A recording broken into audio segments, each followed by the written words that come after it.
On parle français ici, n'est-ce pas? Oui, oui, il y a des francophones, bravo! Il y a des francophones partout. We speak French, we speak English, and we've also had an incredibly fine introduction in Farsi, I believe. Just pause for a minute and think about that. Yesterday I was introduced in a wonderful event with 700 people. I was introduced in one of the languages of China. And wherever I go, I'm often introduced in other languages. Think about that. There are not many countries in the world where this happens, where this is not only possible, but is welcomed. And remember another thing, you can't do this in Iran. You can't do this in Iran. You can't have a meeting like this in Iran.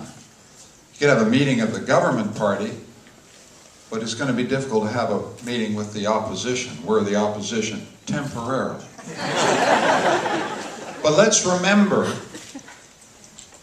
that there are not a lot of countries where this room is possible, where the freedom of this room is possible, where the diversity of this room is possible, where the number of languages spoken in this room is possible.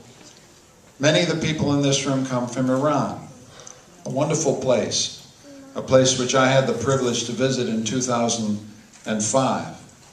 It's a pretty good country because it's a country that loves poets.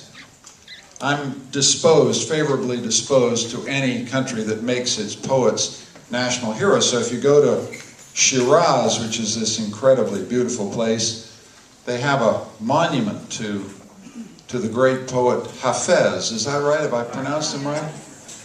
And it's very touching to be there because people are getting married there, and people are sitting, reciting his poetry. I think his poetry was written 500-600 years ago, am I right? And people are reciting large chunks of it to each other. What a good country. What a wonderful place where learning and poetry and art and knowledge are respected. And it now is a tyranny. And Canada has to understand that we stand with those who seek freedom in Iran. We're going to have to impose